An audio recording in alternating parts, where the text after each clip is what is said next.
Hello, welcome to OJ Studios. Please enjoy this week's chapter of The Unknown by Lacey and Olivia Julius.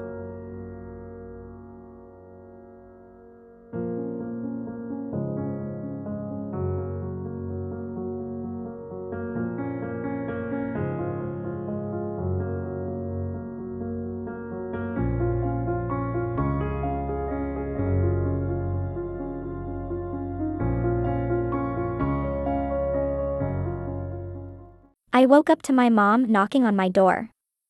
I groaned a little and rolled over in my bed. "Honey, it's time to get up," she yelled through the door. I looked over at my alarm clock and winced at the time. Since when did Mom care about me being awake at 8 in the morning on the weekend? "Okay, Mom," I mumbled, slowly sitting up and rubbing the sleep from my eyes. The events of the previous night came flooding back to me, the date with Emma, the strange encounter with Mrs. Whitaker. I shook my head, trying to clear the lingering confusion. Then I noticed something. My vision was blurry with things nearby, they were clearer farther away. This didn't make sense since my eyesight is 20/20. But then I stopped moving and I had bigger problems. I could feel something following my head.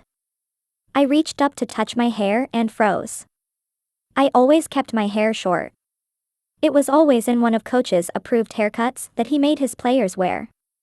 Now it was shoulder length. It was a brilliant copper red color, it matched my mother's hair. My brown hair that I had before came from my father.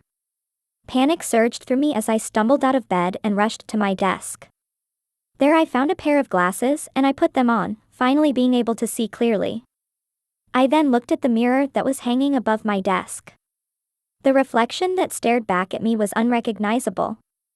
Instead of my familiar face, I saw a girl with bright copper hair and delicate features. My brown eyes were now green. My heart pounded in my chest, and I took a step back, my mind racing. What was happening? Was this some kind of bizarre dream? I was even dressed as a girl. I wore pink pajama pants and a pink tank top. Plus, the girl looked younger than I was I now younger too? "Mom." I called out, my voice higher and softer than usual. I clamped my hand over my mouth in shock. Even my voice had changed. The door to my room swung open, and my mom appeared, a concerned look on her face. "What's wrong, Brooke?" she asked, her eyes searching mine. "Brooke?" I repeated, confusion and fear mixing in my voice. "Mom, it's me, Tyler." My mom's brow furrowed, and she stepped closer, placing a hand on my forehead. "Are you feeling okay, honey? You don't have a fever."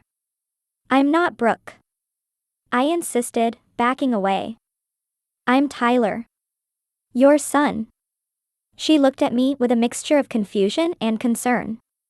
"Brooke, you must have had a bad dream. You're my daughter, and your name is Brooke."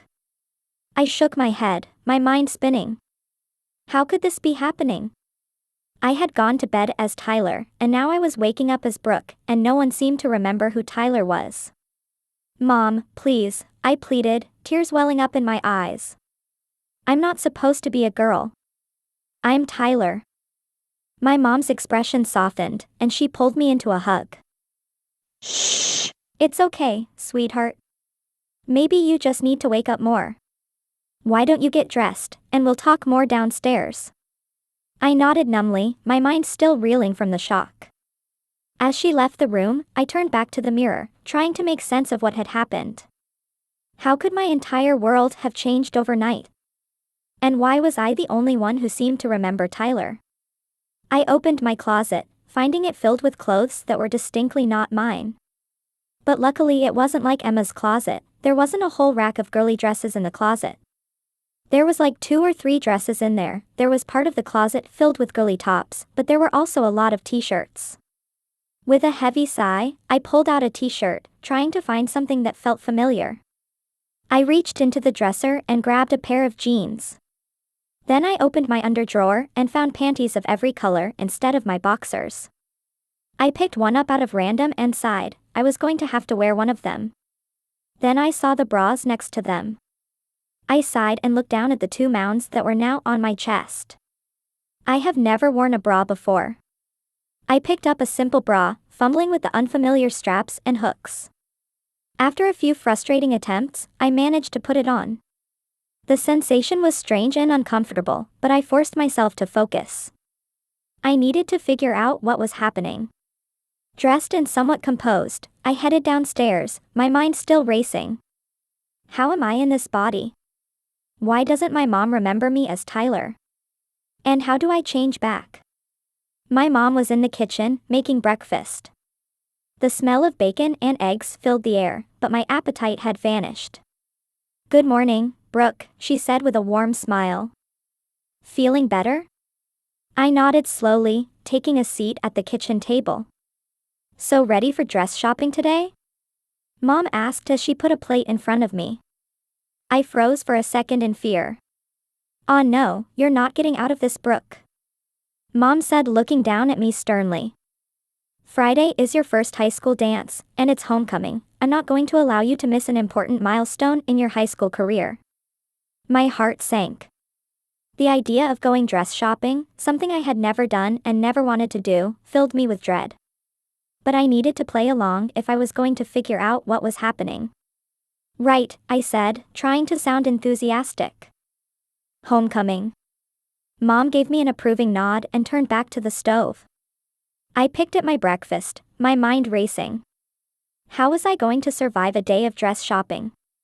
And worse, how was I going to survive a dance as Brooke? After breakfast, I headed back to my room to gather my thoughts. I needed a plan. Mrs.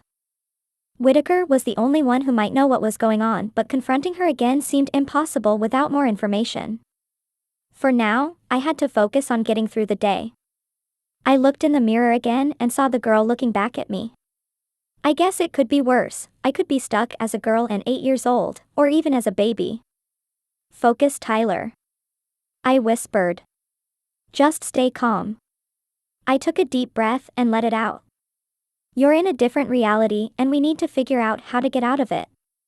I grabbed my cell phone from my nightstand and searched through the contacts, but Emma's number wasn't there. None of my friends were.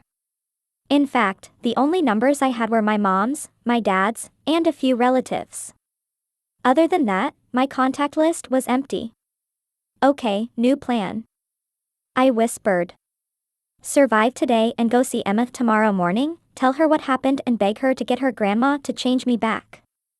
It's that simple." I looked down and saw a purple book bag. I grabbed it and put it on my lap.